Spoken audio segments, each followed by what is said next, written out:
오늘 우리에게 주신 하나님 말씀은 요한복음 16장 16절에서 24절까지의 말씀입니다.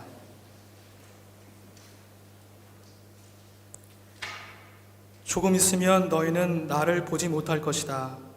그러나 또 조금 있으면 나를 볼 것이다. 그의 제자 가운데서 몇몇이 서로 말하였다. 그가 우리에게 조금 있으면 나를 보지 못하게 되고 또 조금 있으면 나를 볼 것이다 하신 말씀이나 내가 아버지께로 가기 때문에 라고 하신 말씀은 무슨 뜻일까? 그들은 말하기를 도대체 조금 있으면 이라는 말씀이 무슨 뜻일까? 우리는 그가 무엇을 말씀하시는지 모르겠다 하였다. 예수께서는 제자들이 자기에게 물어보고 싶어하는 마음을 아시고 그들에게 말씀하셨다. 내가 조금 있으면 너희가 나를 보지 못하게 되고 또 조금 있으면 나를 볼 것이다 한 말을 가지고 서로 논의하고 있느냐? 내가 진정으로 너에게 말한다. 너희는 울며 애통하겠으나 세상은 기뻐할 것이다. 그러나 너희가 근심에 쌓여도 그 근심이 기쁨으로 변할 것이다. 여자가 해산할 때에는 근심에 잠긴다. 진통할 때가 왔기 때문이다. 그러나 아이를 낳으면 사람이 세상에 태어났다는 기쁨 때문에 그 고통을 더 이상 기억하지 않는다. 이와 같이 지금 너희가 근심에 쌓여 있지만 내가 다시 너희를 볼 때에는 너희의 마음이 기쁠 것이며 그 기쁨을 너희에게서 빼앗을 사람이 없을 것이다. 그날에는 너희가 나에게 아무것도 묻지 않을 것이다. 내가 진정으로 너희에게 말한다. 너희가 아버지께 구하는 것은 무엇이나 아버지께서 내 이름으로 주실 것이다. 지금까지는 너희가 아무것도 내 이름으로 구하지 않았다. 구하여라, 그러면 받을 것이다. 그래서 너희의 기쁨이 넘치게 될 것이다. 아멘. 하나님의 말씀입니다. 교회의 시계는 부활의 시간에서 성령의 시간으로 우리를 안내해 주고 있습니다. 우리는 지금 부활과 성령의 임재 사이의 시간을 살아가고 있습니다. 넓게는 예수님의 초림과 재림 사이의 시간을 살아가고 있습니다. 오늘 본문의 말씀은 이 사이의 시간을 살아가는 예수님의 모든 제자들, 그리스도인들을 향한 하나님의 말씀입니다. 오늘 본문 안에는 자신의 십자가 위에서의 죽음과 부활, 그리고 승천과 성령의 임재, 최종적으로는 그날 곧 재림의 날까지 하나님의 시간표를 가르쳐 주시는 예수님과 이를 경청하고 있지만 완전히 이해하지 못하는 예수님의 제자들을 함께 담아내고 있습니다. 즉 지금 예수님과 제자들은 가르침과 질문, 이해와 오해 사이, 소통과 불통 사이에 존재하고 있습니다. 오늘 본문의 핵심 메시지는 16절 예수님의 가르침입니다. 함께 한 목소리로 읽어보겠습니다. 시작. 조금 있으면 너희는 나를 보지 못할 것이다. 그러나 또 조금 있으면 나를 볼 것이다. 아멘. 제가 독일어 성경으로도 한번 읽어드리겠습니다. Noch eine kleine Weile, dann werdet ihr mich nicht mehr sehen. Und abermals eine kleine Weile, dann werdet ihr mich sehen. 여기서 그러나 라고 하는 접속사가 보지 못함과 봄 사이에 예수님의 가심과 오심 사이에 위치해 있습니다. 그러나 이 단어는 두 가지의 기능을 하고 있다고 생각이 됩니다. 하나는 예수님의 죽음과 부활 사이의 시간을 가르는 분기점이 되고 있습니다. 또 다른 한 가지는 예수님의 승천과 재림 사이의 시간을 구분짓는 역할을 해주고 있습니다. 아무튼 예수님의 부재의 시간, 곧 제자들에게는 이 기다림의 시간이 예수님에게 있어서는 조금 있으면 eine kleine Weile라고 표현되어 있습니다. 그러나 제자들은 이 예수님의 말씀을 좀처럼 이해할 수 없었습니다. 제자들의 물음은 이것이었습니다. 18절 말씀처럼 도대체 조금 있으면 이라는 말이 무슨 뜻이냐 라는 것이죠. 하나님의 카이로스의 시간, 곧 예수 그리스도의 죽음과 부활, 승천과 재림을 믿음으로 고백하는 우리들은 명색이 제자라는 사람들이 그것도 몰라? 참 무지하다, 어리석다 라고 반문할 수도 있을 겁니다. 그러나 제자들의 무지와 물음, 곧 그들의 정직한 불신앙은 오히려 우리의 부정직한 신앙을 고발하고 성찰케 도와준다고 생각합니다. 왜냐하면 막연히 추상적으로 예수님의 다시 오심을 기대하고 기다리는 것은 참된 의미의 종말론적 신앙이라고 볼 수 없기 때문입니다. 참된 의미의 하나님 나라를 대망하는 신앙이라고 볼 수 없기 때문입니다. 오늘의 본문은 이 제자들의 물음을 통해서 예수님의 다시 오심을 기다리는 신앙인들의 모습이 어떠해야 하는지를 우리에게 가르쳐주고 있습니다. 따라서 우리는 이 제자들의 물음을 우리들의 물음으로 가져와서 다시 한번 물어야만 합니다. 그리고 이 물음에 담긴 제자들의 마음을 읽어내고 우리의 믿음을 성찰하는 거울로 삼아야겠습니다. 제자들의 물음과 그 물음에 담긴 마음을 읽어내기 위해서 우리는 앞선 요한복음 16장 5절에서 6절의 말씀으로 돌아가야 할 것 같습니다. 이 말씀을 함께 한 목소리로 읽어보겠습니다. 시작. 그러나 나는 지금 나를 보내신 분에게로 간다. 그런데 너희 가운데서 아무도 나더러 어디로 가느냐고 묻는 사람이 없고 도리어 내가 한 말 때문에 너희 마음에는 슬픔이 가득 찼다. 아멘. 예수님은 예수님의 제자들에게 너희 가운데서 아무도 나더러 어디로 가느냐고 묻는 사람이 없다라고 말씀하십니다. 그러나 사실은 이전에 베드로가 주님 어디로 가십니까?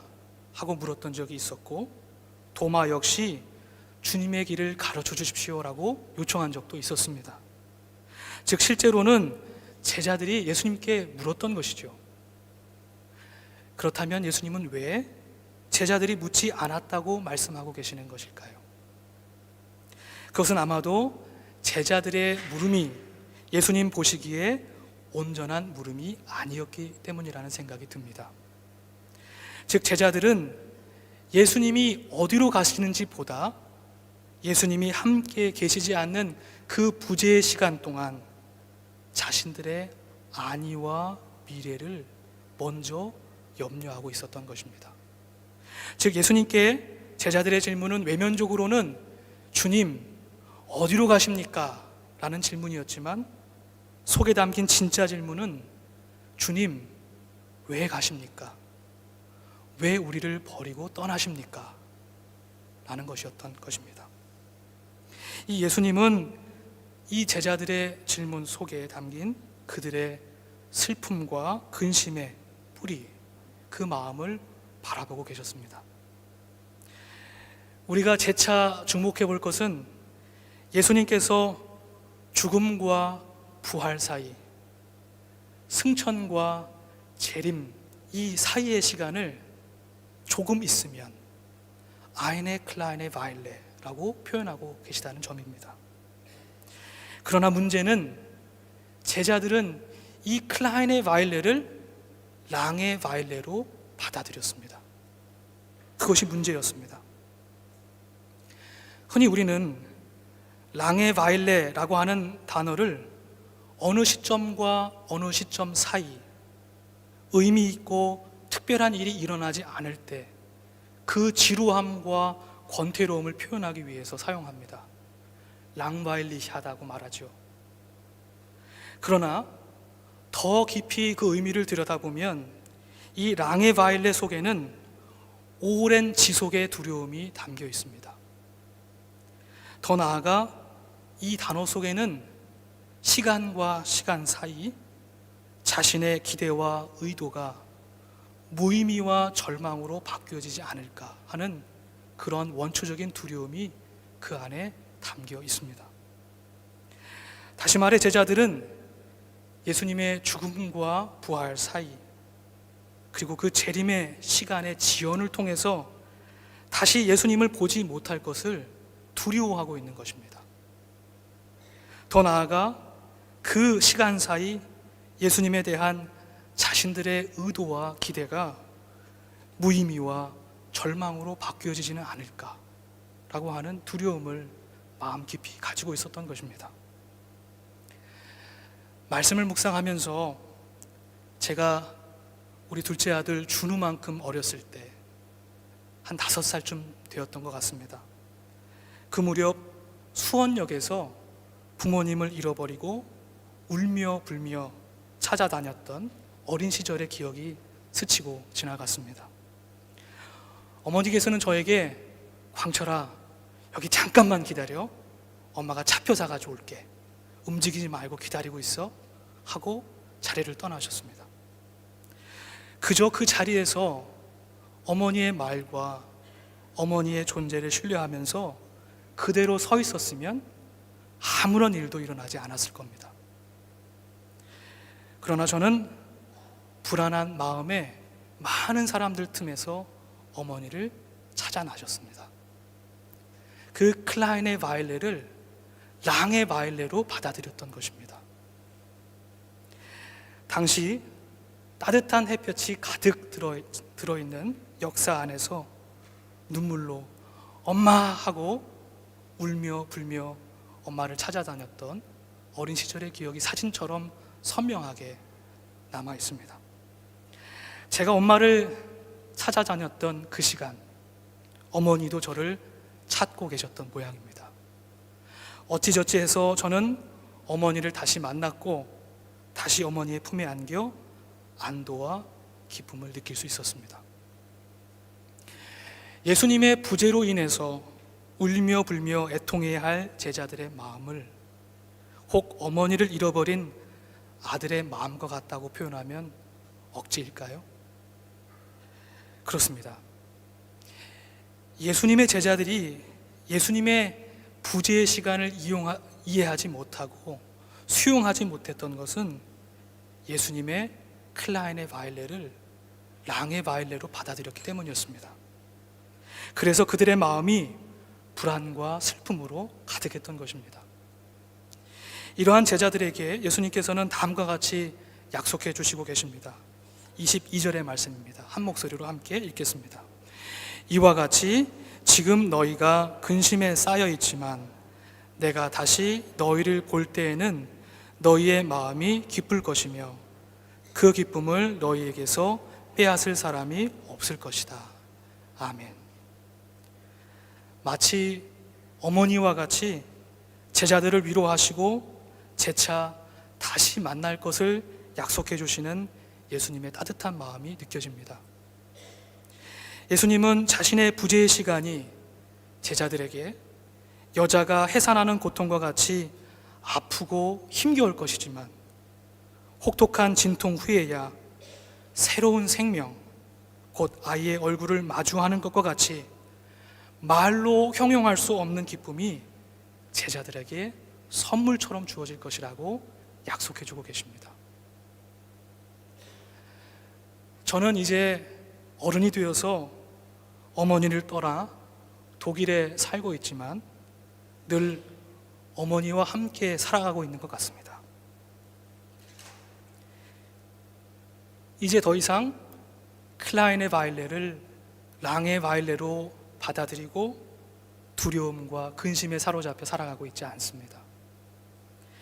몸은 비록 떨어져 있지만 오히려 어머니의 기도와 권면의 말씀에 머물러 늘 어머니와 함께 살아가고 있는 것 같습니다.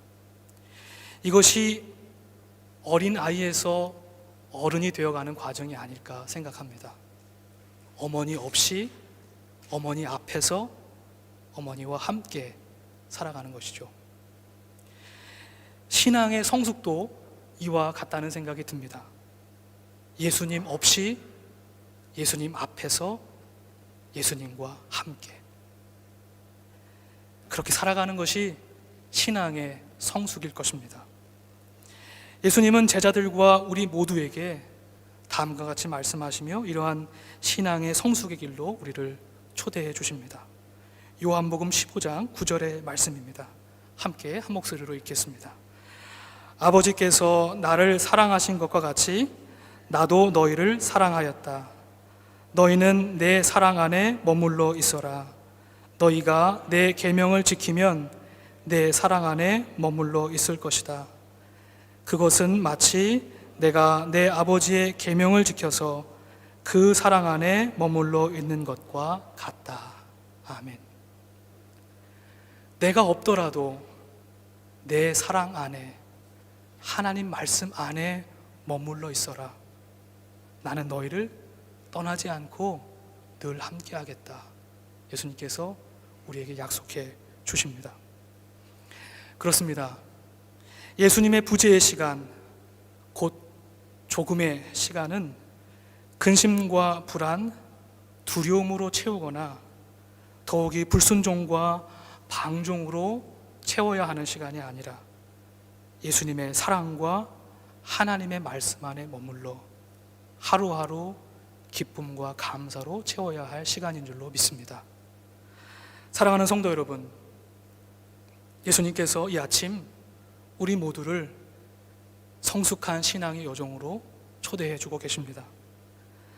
때때로 매일의 삶의 무게에 지쳐서 예수님이 우리 곁에 계시지 않은 것과 같은 그러한 순간에도 예수님의 이름으로 구하고 예수님의 사랑 안에 머물고 하나님 말씀 위에 머무는 저와 여러분 되기를 원합니다. 이때 우리의 마음과 삶에 드리워진 어둠이 물러가고 그분의 빛이, 그분께서 약속해 주신 성령이 우리의 마음과 영혼과 삶에 가득 채워질 줄로 믿습니다. 함께 말씀 묵상하면서 기도하겠습니다.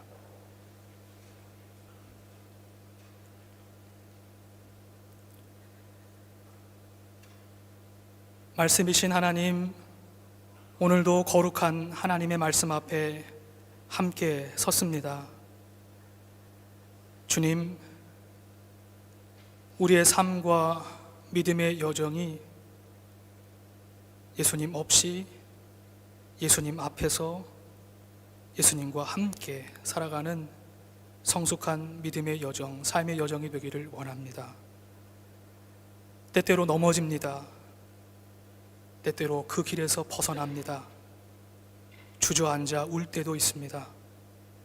하지만 주님, 성령으로 우리를 도와주시고 붙들어 주시기를 원합니다. 우리와 함께 동행해 주시기를 원합니다. 이 시간 우리 모두의 마음속에 하나님의 말씀을, 예수 그리스도의 사랑을 가득 채워주옵소서. 이 모든 말씀 우리를 구원하신 예수 그리스도 이름으로 기도드립니다. 아멘.